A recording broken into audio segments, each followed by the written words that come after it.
अगर पॉलिटिक्स में आपका थोड़ा भी इंटरेस्ट है तो आपने ये तो सुना ही होगा कि 2022 2024 का सेमीफाइनल है।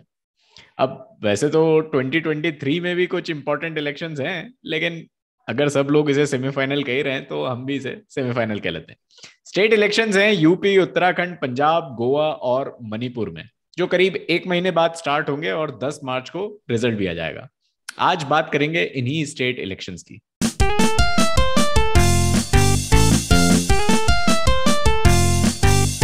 हेलो दोस्तों, मेरा नाम शोएब है और साथ में है अभिषेक। नमस्ते। आज जैसा मैंने बताया बात करेंगे स्टेट इलेक्शंस की। तो बात स्टार्ट करने के लिए मैं एक रीसेंट ओपिनियन पोल की बात करूंगा जो टाइम्स नाउ नव भारत ने करवाया था। इस ओपिनियन पोल के हिसाब से उत्तर प्रदेश में 403 टोटल सीट्स में से भाजपा को कम से कम 230 सीट्स मिल रही हैं, यानी आराम से मेजोरिटी मार्क के ऊपर। वैसे पिछले चुनाव में भाजपा को 325 सीट्स मिली थी। तो ओवरऑल इस ओपिनियन पोल के हिसाब से इस बार के इलेक्शन में 100 सीट्स का घाटा भाजपा को हो रहा है। अब अगर इधर सीट्स घट रही हैं यानी कहीं और बढ़ रही होंगी, तो ये सब एसपी को ट्रांसफर होती दिख रही हैं, जिन्होंने लास्ट टाइम 48 सीट्स जीती थी और इस बार के ओपिनियन पोल के हिसाब से कम 137 सीट्स मिल रही हैं। यूपी इलेक्शन के बारे में और बताएंगे अभिषेक, उसके बाद हम बात करेंगे पंजाब की। तो जैसे शोएब ने बताया कि 2022 में के शुरुआत में 5 राज्यों में चुनाव होने वाले हैं, जिन जो कि 10 फरवरी को स्टार्ट हो गए और 10 मार्च को जिनकी काउंटिंग होगी। अ, इसमें उत्तर प्रदेश में 7 चरणों में चुनाव होने वाले हैं। उत्तराखंड पंजाब में एक चरण में चुनाव होगा और मणिपुर में 2 चरणों में चुनाव होने वाले हैं और गोवा में भी एक चरण में चुनाव होगा। तो ये 2022 को जो शोएब ने कहा कि इसको सेमीफाइनल बोला जा रहा है 2024 का, वो क्यों बोला जा रहा है? 2023 में भी चुनाव है, शोएब ने बोला। 2022 22 के स्टार्टिंग में तो ये 5 राज्यों में चुनाव है।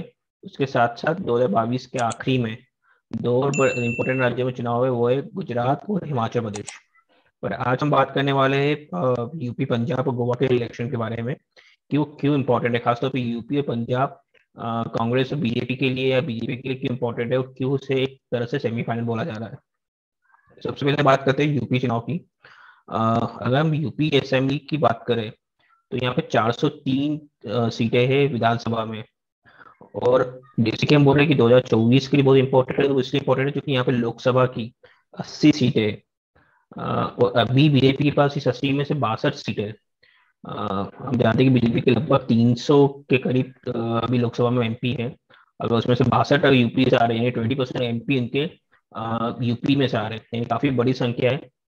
इसलिए माना जा रहा है कि जो भी यूपी इलेक्शन रिजल्ट होगा उसका कहीं ना कहीं प्रभाव 2024 के इलेक्शन में पड़ेगा। इसलिए यूपी इलेक्शन बीजेपी के लिए काफी इंपॉर्टेंट है कि कैसा परफॉर्म करेगी बीजेपी, उसका सीधा रिजल्ट 2024 के इलेक्शन में देखने को मिलेगा। अगर हम इसके पहले के इलेक्शन की बात करें, जो 2017 में असेंबली इलेक्शन हुए थे, उसमें किस पार्टी का क्या परफॉर्मेंस था? जैसे कि मैंने बताया कि 204 सीटें हैं, इसमें से 204 में से बीजेपी को 312 सीटें मिली थी। समाजवादी पार्टी को 47 सीटें मिली थी। बहुजन समाज पार्टी को 19, अपना दल को 9, कांग्रेस को 7 सीटें मिली थी। ये जो फर्स्ट मैप है ये बता रहा है कि बीजेपी को किसी कोई एक यूपी का मैप है। इसमें किस पार्टी को कहाँ का क्या क्या सीटें मिली, तो आप देख सकते हैं कि मेजोरिटी ऑफ सीटें बीजेपी को मिली है, जो कि 312 सीटें है। अगर हम देखें कि यूपी बहुत बड़ा स्टेट है, अगर इसको हम डिवाइड करना चाहे रीजन्स में, तो हम 6 रीजन्स में इसको डिवाइड कर सकते हैं। ईस्टर्न यूपी, जिसे पूर्वांचल बोलते हैं, बुंदेलखंड, सेंट्रल यूपी, अवध, रुहेलखंड और वेस्टर्न यूपी। मैं फटाफट एक रीजन बता देता हूँ कि रीजन कहाँ कहाँ पे आ रहे हैं। तो सबसे जो ईस्टर्न यूपी है, ये आपको जो सेकंड मैप दिख रहा है, इसमें ये है ईस्टर्न यूपी, जो कि बिहार के साइड से, जो बिहार से जहाँ की बॉर्डर लगती है वो ईस्टर्न यूपी में आता है। इसमें गोरखपुर आता है, बनारस आता है। उसके बाद बुंदेलखंड की बात करें तो बुंदेलखंड ये जो एमपी से जो लगती हुई, जो ये जो मैप में जो सीटें हैं, जैसे झांसी हो गया, टीकमगढ़ हो गया, झांसी सब टीकमगढ़, झांसी हो गया, चित्रकूट हो गया, ये आती है बुंदेलखंड में। सेंट्रल यूपी की बात करें तो सेंट्रल यूपी में ये आपको एरिया दिख रहा होगा, ये आपको एरिया दिख रहा होगा, सॉरी, ये आता है सेंट्रल यूपी में। अवध की बात करें, अवध ये रीजन है जो लखनऊ लखनऊ के आसपास रीजन है, वो अवध में आता है। जो हेलखंड की बात करें तो ये जो ऊपरी हिस्सा जो दिखा जहाँ उत्तरांचल से रखता हुआ है, ये रुहेलखंड में आता है। और ये वेस्टर्न यूपी जो कि दिल्ली और हरियाणा से रखता है, वो वेस्टर्न यूपी में आता है। जैसे मेरठ हो गया, मुजफ्फरनगर हो गया, ये सब वेस्टर्न यूपी में आते हैं। अब हम एक एक पार्टी की बात करते हैं कि किस पार्टी के लिए ये के लिए क्या समीकरण बैठ रहे हैं इस इलेक्शन में। तो सबसे पहले हम समाजवादी पार्टी की बात करें तो समाजवादी पार्टी के लिए ये इलेक्शन क्यों इम्पोर्टेंट है, क्योंकि जो समाजवादी पार्टी के नेता है अखिलेश यादव, वो उनके नेतृत्व में देखिए फर्स्ट इलेक्शन है। इसके बाद 2017 का जो इलेक्शन हुआ था उसमें मुलायम सिंह भी गई थे। मुलायम सिंह की वजह से समाजवादी पार्टी को जो भी वोट थे उनके नाम पे मिले थे। उसके बाद अब अखिलेश अपने आप को स्टेब्लिश कर चुके हैं। 2017 के इलेक्शन के पहले समाजवादी पार्टी में अंदरूनी टकराव हुआ, दो टुकड़ों में बढ़ भी गई समाजवादी पार्टी। उनके जो चाचा शिवपाल यादव थे, उन्होंने एक अलग पार्टी बना ली थी। उसके बाद अखिलेश के लिए इम्पोर्टेंट इसलिए कि वो उनको एक अपना को साबित करना है एज ए लीडर, तो इसी समाजवादी पार्टी के लिए काफी इंपॉर्टेंट है ये इलेक्शन। इस बार समाजवादी पार्टी की जो स्ट्रेटेजी लग रही है वो 2017 और 2000 जो इसके पहले जो 2019 के लोकसभा चुनाव है उससे काफी अलग है। 2017 में हमने देखा था कि समाजवादी पार्टी ने कांग्रेस के साथ अलायंस किया था, कांग्रेस के साथ लड़ी थी। और 2019 के जो लोकसभा चुनाव हुए थे उसमें वो बीएसपी के साथ लड़ी थी। बट इस बार समाजवादी पार्टी ने स्ट्रेटेजी चेंज की है। वो छोटे जो दल है जो कि किसी एक रीजन में अपना प्रभाव रखते हैं या किसी एक कास्ट ग्रुप में प्रभाव रखते हैं, उनके साथ गठबंधन करने की कोशिश कर रही है। और वो छोटे छोटे दलों को अपने से जोड़ने की कोशिश कर रही है। अभी तक जो अनाउंसमेंट हो गया है, समाजवादी पार्टी ने अपना दल के साथ गठबंधन हुआ है। अपना दल की बात करूं, अपना दल में दो दो ग्रुप है। एक है अपना दल सोनेलाल और एक अपना दल है कामेरवाड़ी। बेसिकली जो सोनेलाल पटेल थे, उन्होंने ये पार्टी स्टार्ट की थी। इसका जो पूर्वांचल है, खासकर गोरखपुर के आसपास एरिया, वहाँ पे काफी ज्यादा प्रभाव है। बट उनकी मृत्यु के बाद उनकी बेटी में उनकी पत्नी में विवाद हो गया और दोनों ने अलग अलग पार्टी बना ली। जो बेटी थी अनुप्रिया पटेल, वो चला गई बीजेपी के साथ। और जो उनकी पत्नी थी कृष्णा पटेल, अब वो समाजवादी पार्टी के साथ आ गई है। अनुप्रिया पटेल अभी मोदी गवर्नमेंट में कैबिनेट मिनिस्टर भी है। तो समाजवादी पार्टी का अपना दल जो कृष्णा पटेल वाली है उसके साथ गठबंधन हुआ है। उसके बाद राष्ट्रीय लोक दल के साथ समाजवादी पार्टी ने गठबंधन किया है। राष्ट्रीय लोक दल की बात करें, ये वो पार्टी है जहाँ पे देखिए जो सबसे किसान आंदोलन की बात करें तो किसान आंदोलन का जो तीन तीन जगह जहाँ सबसे ज्यादा प्रभाव देखने को मिला था वो था पंजाब, हरियाणा और यूपी में वेस्टर्न यूपी। और वेस्टर्न यूपी में काफी अच्छी पकड़ है राष्ट्रीय लोकदल की। चौधरी चरण सिंह के जमाने से चौधरी चरण सिंह थे, उसके बाद चौधरी अजीत सिंह थे, अब जयंत चौधरी इस पार्टी को लीड कर रहे हैं। और ये भी देखने को मिला है कि अगर किसान आंदोलन किसी पार्टी को सबसे ज्यादा बेनिफिट मिल सकता है तो वो राष्ट्रीय लोकदल है। उसके बाद ओम प्रकाश राजभर की एक पार्टी के साथ भी समाजवादी पार्टी ने एक गठबंधन किया है। महादल के साथ गठबंधन किया है। और उनके चाचा शिवपाल यादव, जिन्हें प्रगतिशील समाजवादी पार्टी लोहिया करके एक अलग से पार्टी बनाई थी। जब 2017 में दोनों चाचा भतीजे में एक विवाद हुआ था, एक चाचा ने अलग पार्टी बनाई थी, बट उनका वापस समाजवादी पार्टी से गठबंधन हो गया है। बीजेपी की बात करें, बीजेपी का अभी अपना दल जो मैंने अनुप्रिया पटेल वाला ग्रुप है उनके साथ गठबंधन है और निषाद पार्टी के साथ गठबंधन है। यहाँ पे एक पॉइंट जो ऐड करने लायक है वो ये है कि पिछले दो चुनाव जो अभिषेक ने बताया, एक लोकसभा का और पिछला विधानसभा का जो चुनाव था यूपी में, उसमें अखिलेश यादव एक सिंगल लार्जेस्ट फेस नहीं थे अपोजिशन के। उसमें उनके साथ राहुल गांधी भी दिखे रैलीज में, और पिछली बार उनके साथ मायावती भी दिखी रैलीज में। लेकिन इस बार वो एक सिंगल लार्जेस्ट अपोजिशन फेस है यूपी में। तो जैसा अभिषेक ने भी ये बात कही कि इस बार वो अपने आप को लीडर कैसे साबित करते हैं अपोजिशन का या एसपी का, तो उनके ऊपर भी काफी दारोमदार है। हालांकि बहुत सारी अलायंसेस छोटी छोटी जो उन्होंने अभिषेक ने एक्सप्लेन की वो उनके साथ हैं, लेकिन हाँ ये वाले चुनाव में ऐसा लगता है कि जैसे अपोजिशन का अगर एक ही फेस वहां पर कोई है तो वो अखिलेश यादव सबसे बड़ी पार्टी के साथ वहां पे एसपी के साथ हैं।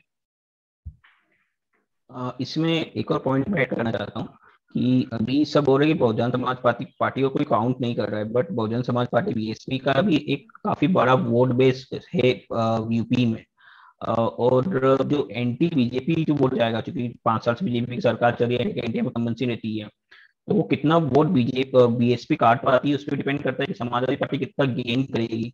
क्योंकि ये वोट अभी दिख रहा है कि मैक्सिमम जो एंटी बीजेपी वोट शेयर है वो जा रहा है समाजवादी की पार्टी की तरफ। बट बहुजन समाज पार्टी का भी काफी एक बड़ा होल्ड है यूपी में, हम उनको पूरी तरह से नेग्लेक्ट नहीं कर सकते। तो कितना बीएसपी सीटें लाती है, कितना समाजवादी पार्टी को नुकसान करती है, और उसका फायदा कितना बीजेपी को होता है, एक ये फैक्टर रहेगा। और खासतौर से पश्चिमी उत्तर प्रदेश की जो बात करें, क्योंकि पश्चिमी उत्तर प्रदेश में सबसे ज्यादा सीटें अगर हम देखें तो पश्चिम में 74 सीटें, और यही वो एरिया जहाँ पे किसान आंदोलन का सबसे ज्यादा प्रभाव पड़ा था। और बीजेपी को देखें पिछले 2017 के इलेक्शन में इन 76 में 66 सीटें मिली थी। तो किसान आंदोलन का जो सबसे जो ज्यादा प्रभाव है इस एरिया में, वहां पे बीजेपी को कितना नुकसान होता है और कितना समाजवादी पार्टी और आरएलडी गेन कर पाती है, उसका काफी एक इफेक्ट पड़ेगा कि किस तरह से इस रिजल्ट इस इलेक्शन का आउटकम रहता है। और दूसरा एक और पॉइंट है कि बीजेपी इस बार पूर्वांचल पे काफी जोर दे रही है। पूर्वांचल में 102 सीट है, जो कि सबसे ज्यादा वेस्टर्न यूपी में सबसे ज्यादा है, जिसमें से बीजेपी को 69 सीटें मिली थी पिछले इलेक्शन में। यहाँ पे बीजेपी के पास काफी मार्जिन है गेन करने के लिए। उनको पता है कि वेस्टर्न यूपी में कुछ ना कुछ नुकसान होना ही है, तो वो नुकसान जो पूर्वांचल है वहां पे कवर करना चाहते हैं वो। आपने देखा होगा कि अभी कुछ दिनों में प्राइम मिनिस्टर में काफी रैलियां हुई गोरखपुर वाराणसी के आसपास। वहाँ पे पूर्वांचल एक्सप्रेस वे का उन्होंने इनॉग्रेशन किया, कुशीनगर में इंटरनेशनल एयरपोर्ट पर का इनॉग्रेशन किया। तो बीजेपी का पूरा एक क्लियर फोकस दिख रहा है कि पूर्वांचल में जितना ज्यादा गेन कर सके वो गेन करने की कोशिश है। जैसे मैंने कहा कि इसका प्रभाव एक तो लोकसभा इलेक्शन पर पड़ेगी। जो भी आउटकम रहेगा, अगर बाई चांस बीजेपी ये इलेक्शन हार जाती है, तो यूपी में एक जो गलत सेंटीमेंट 2024 के इलेक्शन हिसाब से सेंटीमेंट जो जाएगा कि बीजेपी आगे, वो तो है ही, बाकी पूरे देश की राजनीति पे भी इसका काफी असर पड़ेगा। दूसरा एक और जो फैक्टर है वो ये कि अगर बीजेपी जीत भी जाती है पर उसका मार्जिन कम रहता है, तो उसका प्रभाव आपको राष्ट्रपति इलेक्शन में देखने मिलेगा। अगर इसका जुलाई में राष्ट्रपति इलेक्शन है, तो राष्ट्रपति इलेक्शन में हमको पता है कि लोकसभा, राज्यसभा और सभी राज्यों की विधानसभा के जो विधायक है वो वोटिंग करते हैं। तो उस समय भी समीकरण अगर बीजेपी का मार्जिन कम रहता है तो बीजेपी के राष्ट्रपति इलेक्शन में भी समीकरण बिगड़ सकते हैं। तो इसी भी यूपी इलेक्शन काफी महत्वपूर्ण है।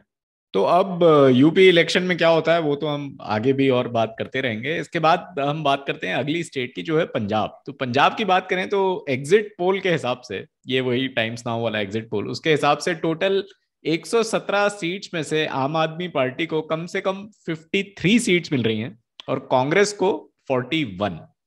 पिछली बार आम आदमी पार्टी को यहां से 20 सीट्स मिली थी और कांग्रेस ने 77 सीट्स जीतकर अपनी सरकार बनाई थी। इस ओपिनियन पोल के हिसाब से आप सबसे बड़ी पार्टी तो बन रही है, लेकिन मेजॉरिटी से दूर है। पंजाब पोल्स के बारे में और डिटेल में बताएंगे अभिषेक। जैसे कि हमने कहा कि बीजेपी के लिए यूपी इलेक्शन बहुत इंपॉर्टेंट है, तो पंजाब इलेक्शन की बात करें तो बीजेपी की ज्यादा प्रेजेंस नहीं है। अभी तक बीजेपी शिरोमणि अकाली दल के साथ लड़ती जा रही थी, बट इस बार उनका गठबंधन टूटा है, बीजेपी अब अकेले लड़ रही है। बट हम जानते हैं कि जो किसान आंदोलन था उसका जो सबसे बड़ा केंद्र था पंजाब था। तो पंजाब में बीजेपी के लिए कुछ ज्यादा गेन करने के लिए नहीं है। पंजाब इंपॉर्टेंट है आम आदमी पार्टी और कांग्रेस के लिए। हम उस पे आए आम आदमी पार्टी कांग्रेस से पहले, उससे पहले मैं बता दूं कि पंजाब में 117 सीटें हैं असेंबली इलेक्शन की, जिसमें से कांग्रेस को 80 सीटें मिली थी और 20 सीटें आपको मिली थी। बाद में आपके 3 एमपी कांग्रेस के साथ चले गए थे, तो 80+ वो सीए हो गए थे। शिरोमणि अकाली दल को 14 सीटें मिली थी और बीजेपी को 2 सीट मिली थी। यहाँ ये पंजाब के 2017 के इलेक्शन के रिजल्ट थे। अब मैं बात करूँ कि ये कांग्रेस और आम आदमी पार्टी के लिए ये पंजाब इलेक्शन क्यों इम्पोर्टेंट है। सबसे पहले कांग्रेस की बात करें तो हम जैसे जानते हैं कि कांग्रेस ने वहाँ पर अपना सीएम चेंज किया, कैप्टन अमरिंदर सिंह को हटा के चन्नी को सीएम बनाया है। और इसमें कहीं ना कहीं राहुल गांधी की पूरी कोशिश थी कि एक पुराने ओल्ड गार्ड को हटा के एक नए चेहरे को पंजाब में लाना।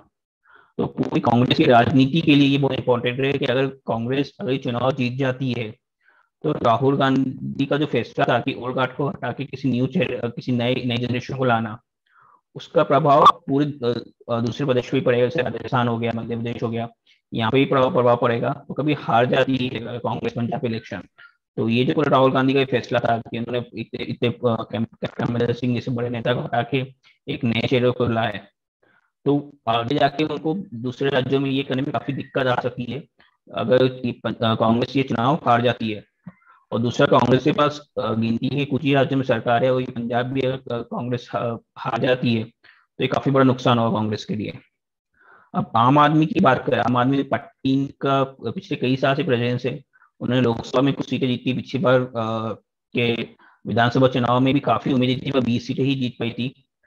आम आदमी पार्टी क्या कोशिश करी, आम आदमी पार्टी कोशिश करी कि अभी तक उनकी जो प्रेजेंस है दिल्ली में, वो दिल्ली के बाहर निकल के अपनी प्रेजेंस बनाना चाहती है। जैसे हम जानते हैं दिल्ली एक छोटा राज्य है।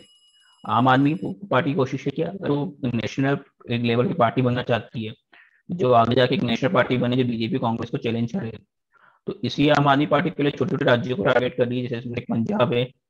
अगर पंजाब में अगर आम आदमी पार्टी अपनी सरकार बनाने में सक्सेसफुल हो जाती है, तो उसका नेशनल पॉलिटिक्स पे काफी असर पड़ेगा। आम आदमी की एक पार्टी की इमेज जो दिल्ली की पार्टी की लेके थी, उस इमेज को तोड़ के वो एक नेशनल लेवल की पार्टी बनने की तरफ एक कदम उठा सकती है। पर आम आदमी पार्टी के लिए एक सबसे बड़ा डिसएडवांटेज है कि उन्होंने पंजाब में अभी तक अपना चेहरा डिक्लेयर नहीं किया कि कौन सीएम फेस होगा। इसमें एक कॉन्फ्लिक्ट ये आ सकता है कि जैसे कि पता है दिल्ली एक छोटा राज्य है, केजरीवाल वहाँ के मुख्यमंत्री है। अगर किसी को पंजाब का मुख्यमंत्री बनाते हैं, वो जो भी एक पंजाब का मुख्यमंत्री बनेगा, पंजाब एक बड़ा स्टेट है, तो उनका राजनीतिक कद उस सीएम का, केजरीवाल से बड़ा हो सकता है। तो उस कॉन्फ्लिक्ट को कैसे आम आदमी पार्टी मैनेज करेगी, ये भी एक देखने लायक होगा। लेकिन यहाँ पे दो चीजें मैं ऐड करना चाहूंगा अभिषेक। एक तो ये कि सीएम का चेहरा तो और बाकी की पार्टीज ने भी एक्सप्लिसिटली पंजाब के लिए डिक्लेयर किया नहीं है। और दूसरी रही बात, जहाँ पार्टी में सबसे ऊपर कौन है, तो वो देखा जाए तो एक बाय डिफॉल्ट जिसका नाम रहता है उसी के नाम पर पार्टीज हमेशा चला करती हैं। जैसे राहुल गांधी 2009 तक, 2014 तक जब सरकार थी यूपीए की, तब तक उनका कोई एक एडमिनिस्ट्रेटिव पोजीशन नहीं थी उनके पास, लेकिन फिर भी वो पार्टी की लीडरशिप में नाम उनका आता था। तो केजरीवाल भी हो सकता है रहे सिर्फ दिल्ली के चीफ मिनिस्टर, लेकिन लीडरशिप में उनका नाम फिर भी आगे रहे, भले चीफ मिनिस्टर कोई और भी बन जाए अगर आम आदमी पार्टी जीतती है तो।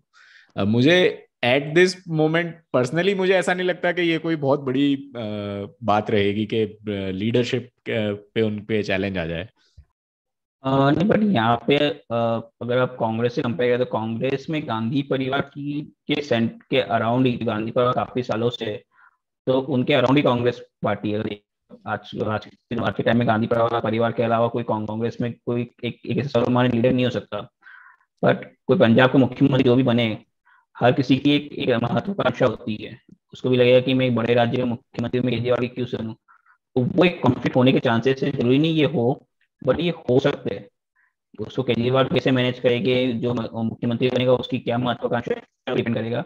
ये आगे की चले पंजाब आम आदमी पार्टी पंजाब तो जीते, फिर से बात की बात है ये। हाँ, ये बात की बात है, लेकिन मेजॉरिटी पार्टीज जो इंडिया में अपने पास हैं वो सब एक या दो चेहरों के अराउंड ही आजकल घूमती हैं। तो वो ये चेहरे एक्चुअली देखा जाए तो एक तरह से ऑटोक्रेटिकली पार्टीज चला रहे हैं। तो उत्तर प्रदेश और पंजाब के बाद थोड़ी सी बात गोवा की भी करेंगे। उसके एग्जिट पोल के नंबर तो मेरे पास है नहीं, लेकिन अभिषेक के पास जो डिटेल्स हैं वो अभिषेक शेयर करेंगे। गोवा बहुत ही छोटा राज्य है, बट इस बार काफी इंटरेस्टिंग इलेक्शन होने वाले। ये इंटरेस्टिंग इलेक्शन क्यों होने वाले, क्योंकि उसके पहले मैं एक कहानी सुनाता हूँ कि जब चंद्रगुप्त मौर्य अपना साम्राज्य स्थापित कर रहे थे, तो वो एक लड़ाई में हार जाते हैं। वो उस लड़ाई से हारते, तो फिर वो एक जंगल में एक शरण रहते। उस जंगल में एक बुढ़िया रहती है, उसकी कुटिया में वो शरण रहते। वो जंग से थके हारे आते, तो बुढ़िया उनको खाने के लिए खिचड़ी ऑफर करती है। बुढ़िया को पता नहीं था चंद्रगुप्त मौर्य है। चंद्रगुप्त मौर्य काफी भूख लगी रहती है, तो वो सीधे खिचड़ी गरम गरम खिचड़ी रहती है, तो उसके बीच में हाथ डाल देते, तो उनका हाथ जल जाता है। तो बुढ़िया उनको कहती है कि तुम्हें भी चंद्रगुप्त मौर्य जैसे काफी जल्दी है, तुम सीधे बीच में हाथ डाल रहे हो। साइड से आराम से ठंडा ठंडा करके खाओ तो पूरी खिचड़ी खा पाओगे। तो इसका गोवा इलेक्शन से कैसा कनेक्शन है, मैं वो बताना चाहता हूँ कि तृणमूल टीएमसी जो ममता बनर्जी की पार्टी है, और जिसमें बड़ा आम आदमी पार्टी, इनका एम है कि हमें एक प्रिंसिपल अपोजिशन की जगह लेना है, जो कि आज कांग्रेस है। कांग्रेस काफी वीक हो गई है, तो कांग्रेस को हटा के हमें एक अपोजिशन पार्टी बनना है जो कि आगे जाके बीजेपी को चैलेंज कर सके। तो इन दो पार्टियों की यही स्ट्रेटेजी है कि पहले डायरेक्ट बीजेपी को अटैक करने से पहले हम छोटे छोटे राज्यों पे फोकस करें, वहां पे भी सरकार बनाए, फिर हम बड़े एक राज्य पे फोकस करेंगे और डायरेक्ट बीजेपी को चैलेंज करेंगे। तो इसलिए इस आम आदमी पार्टी और टीएमसी ने गोवा में अपनी प्रेजेंस बढ़ाई है। काफी एफर्ट डाल रहे हैं आम आदमी पार्टी का, काफी सालों से गोवा में काम कर रही थी। उसके बाद टीएमसी ने भी अभी अपनी प्रेजेंस बढ़ाई है। दोनों की स्ट्रेटेजी में ये फर्क है कि आम आदमी पार्टी ने से बोला कई सालों से गोवा में काम कर रही थी, उन्होंने अपने कार्यकर्ता का एक पूरा एक वहाँ पे बेस बनाया है। टीएमसी ने क्या रिसेंटली आई है, उन्होंने दूसरी पार्टी के जो नेता है उनको हायर करके अपने साथ मिलाया है, और वो गोवा इलेक्शन लड़ने की कोशिश कर रही है। गोवा की बात है 40 सीटें हैं। पिछली बार कांग्रेस को 17 सीटें मिली थी, सबसे बड़ी कांग्रेस पार्टी थी, और बीजेपी को 13 सीटें मिली, तब भी कांग्रेस सरकार नहीं बना पाई थी, और बीजेपी ने सरकार बना दी थी। अब किस तरह से अभी देखें कि वहाँ पे कांग्रेस, बीजेपी और टीएमसी और आप आ गए, तो किस ये इलेक्शन काफी इंटरेस्टिंग रहेगा कि कौन सी पार्टी को कितनी सीटें मिलती, क्योंकि काफी छोटी कॉन्स्टिट्यूंसी होगी गोवा में। अगर देखिए एक विधानसभा में हार्डली 20 से 25 हजार वोटर रहते हैं, तो एक बहुत ही क्लोज फाइट रहेगी। और टीएमसी भी कोशिश कर रही है कि वो बंगाल के बाहर अपना बेस बनाए, आम आदमी पार्टी कोशिश करी दिल्ली के बाहर अपना बेस बनाए। तो ये रिजल्ट क्या रहेगी गोवा के, काफी इंटरेस्टिंग रहेगी देखने के लिए। तो इस बार के कॉन कॉल में इतना ही। हमने बात की उत्तर प्रदेश, पंजाब और गोवा के बारे में। चुनाव ऑफ कोर्स उत्तराखंड और मणिपुर में भी हैं, जो हम आगे किसी एपिसोड में कवर करेंगे। इस बार के कॉन कॉल में इतना ही। अगली बार फिर मिलेंगे, तब तक के लिए टेक केयर।